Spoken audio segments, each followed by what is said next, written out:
Hello, Shabbat Shalom.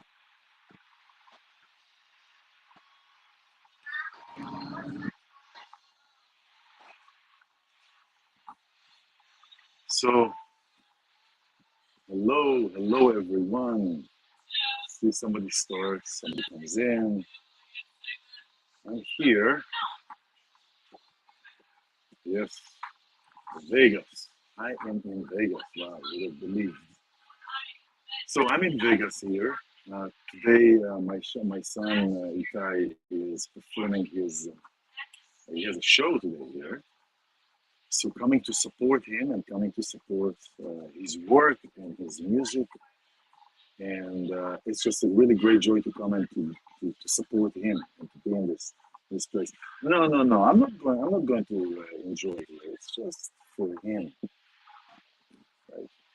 Anyway, so it is really nice to be here for a few days and just to support him and to see how his work is being supported. And so it's interesting that I'm here in Vegas, where time doesn't exist.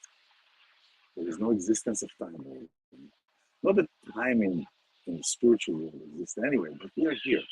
So uh, when I say time, I don't know if you've been here, but any of the places or the casinos or the hotels, any, uh, they don't have any clocks.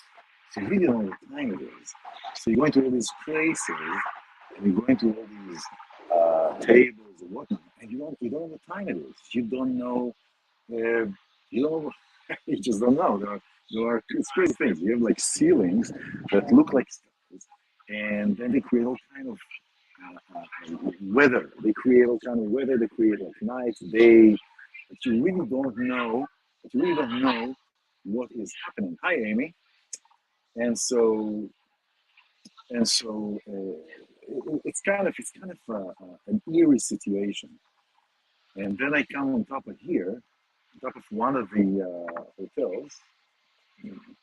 Doesn't matter which one, but also come on top of the hotels and see everything from above, from the almost like a bird's eye view. It's like everything is happening down here, down there, and and now above is looking everything above what is happening, and so time doesn't exist.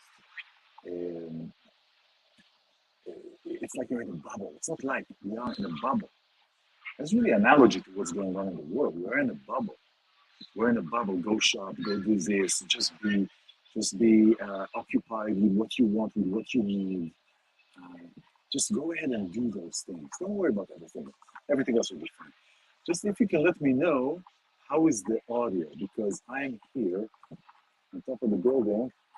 Yeah. Thank you, Amy. Thank you. Okay, so let me do this. Let me do this. Oh, no, no. Let me do this. All right.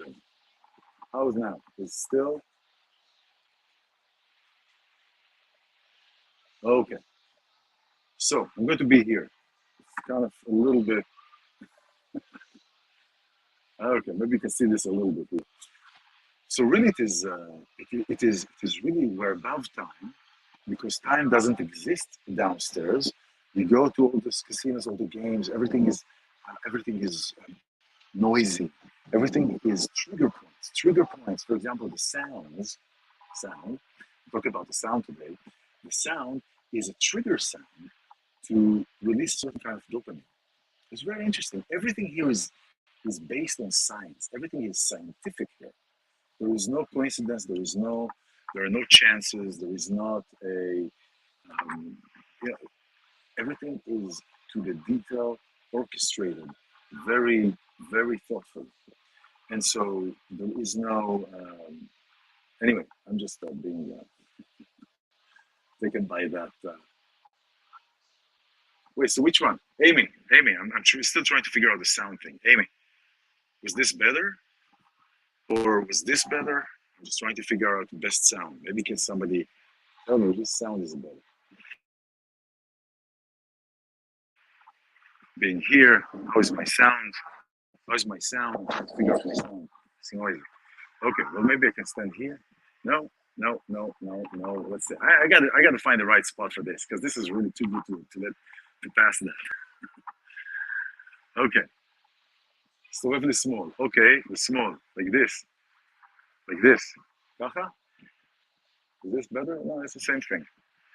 Feels to me the same. Feels the same. Okay, yes. Okay, she says yes. Amy says yes. So if Amy says yes, then it's a go. All right. So, all right. So I want to talk to you really about the portion of the week today is really an emphasis, an emphasis, an emphasis on the power of our words, power of the speech, not just our words, power of the speech in general, right? And it's ironic, and it's that we are here in Vegas, and I'm here in Vegas. If you didn't hear because of the wind earlier, I'm here to support my son Itai, as a music producer and a music performer, and is performing here in Vegas today. So I came here to support him and to show love and to everything that he does. So see you soon. Um, so the power of the voice. This portion is there are two portions, Matot-Masei, which is really talking about the heads of the people of Israel, the head of the people of Israel, and their travel. Oh, thank you, Amy. And their travel. But there is one part in the beginning of the portion that he's talking about, that God is talking about, and says that somebody who is promising something is talking about the power of the voice, the power of our voice, of our words, of how we use our voice, how we use our expression. Because after all, the difference between us and animal kingdom is that the animal kingdom doesn't have the speech power. The world was created in 10 utterances. We have the divine power. We have the power of creation through our voice. So it's talking about the promises, neder. Neder is not just a promise, neder is a commitment within a promise. It's not just to promise something, it's not just the promise point, but it's the promise plus the action of it. The promise plus the doing whatever I promise to do. For example, if I am going to an event and I'm committing to donate $1 million, I'll be more than happy to donate $1 million. But I really don't have $1 million, right? So what do I do? So there is a difference in between wanting to do something that is coming from the intention, the motivation. Let's put it this way. And this is interesting because it came up several times this week. The motivation that is coupled with consistency, the motivation that is coupled with action, with doing something. And for many years, it has been, for me, a challenge of the motivation and the action until it broke through, until things start moving around. It is it's like you can't have one without the other. It's like that show, the Bundy show. I'm married, can't have one without the other. It's exactly that. You can't have manifestation one without the other. You can't have an intention or a motivation without the action or without the consistency of that action. There was the other portion where a while back we were talking about the menorah, where Aaron was really kind of bummed that everybody is getting to do their biddings and they're bringing all their offerings to the temple, and he is only responsible for one candle, the oil, that is a small oil candle. The difference is that he was doing it consistently every day of the year, and they do it once. Usually, when somebody brings you a gift, they bring a gift, a nice gift. They bring things as a gift, and it's wonderful. Oh, well, how wonderful, you know? But the only thing is that they do it once. They do it to the birthday, or they do it to a wedding, or they do it to an anniversary. But really, the reward, the greater reward, is for those who are doing things that are consistent every day. And this is what he's talking about. He's talking about if you are promising something, if you are a noder, come from the word neder, which is a promise plus the action of it. It's promise plus the action and the and the consistency of it. And so when we have all those coupled together, then we have the result that we want. The result that we want. So he's talking about if somebody in the portion, if somebody made a promise, made a neder, do not break your own word. Do not break your own word. So, because if you break your own word, you are actually kind of altering a creation. You're altering the time. You're altering the intention of creation. Yet alter the creation, that chain that I started with my intention, with my words, with my promise, but then there is no action, or then there is no continuation or persistency with the action. So when I ask how I'm creating, what am I manifesting, it starts with your motivation. Gina is asking, hello, Gina. Gina is asking from my experience. The motivation is the first. We have to be motivated. The motivation that is starting something. That is starting. I have an idea. I want to create this. I want to create this show. I want to create this program. I want to create this workshop. Okay, so I have a motivation. It starts in my mind. It starts in imagining it. One of the first things is imagining. You know, when I imagine myself speaking in front of hundreds of people that are working.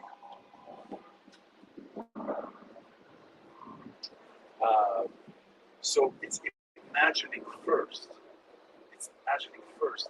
The imagination is leading myself to accept what I want. It's leading myself to accept what I want. To accept what I want to create, to imagine it, to conceptualize that. And then I can make an action plan. Then I can decide, okay, I'm going to do this, I'm going to do that. And to go for that. When I started filming my documentary about 10 years ago, and that will come up soon, there's information about the documentary, I'm really excited to share this with you. When I started, if I had known back then what I know today, probably I might be discouraged. I might not do half of what I've done. And so sometimes not knowing where I'm going to, sometimes not knowing what I am about to face is easier than knowing what I'm going to face. Because what will happen? If I know what's going to happen, if I know that I'm going to have a certain amount of rejections, certain amount of objections, so I may be discouraged. I have my human mind that will tell me, oh, you know what, iLan, just find a different avenue, just find a different angle. But once you're in it, and the motivation is still high, and the intention is craving inside of you, and you want to do this, then we go and do that. We go and push that. Our sages say, you rather not promise something than promise not to. And for example, our children. Children is the best example. Children is the best example because I never with my kids when they were young, I would never tell them what we're doing or where we're going or what I'm giving them or what I'm getting them until I actually got it, until I actually am ready to give it to them. Because one of the worst things that we can do to our children is promise something and neglect it and think that the child forgot. Oh, if you will come with us today, then I'm going to buy you what you wanted a while back. This is one of the worst educational things that we can do for our children is to promise something and not to. So the promise is creating, the actual intention is starting to create a chain reaction. Imagine starting building a bridge. Building a bridge like the Golden Gate Bridge, whatever bridge, any bridge that connects between two pieces of land. Creating it and stopping in the middle. We still cannot use the bridge. The intention was there, but we cannot use the bridge. So the intention, the imagination, the motivation must be coupled with the action and the consistency. So with that, I'm going to leave you with that. Have a wonderful Shabbat. I'm going to support my son. I saw a light. Support my son in his show today. And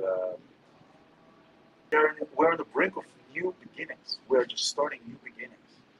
The words that we say, the intentions that we intend, the motivation that we develop is here. How do we take it forward? The fear of the new is always there. The fear of the new. And also the embracement of the possibilities of what is there. So, Shabbat Shalom. Have a wonderful Shabbat. And I'll see you soon.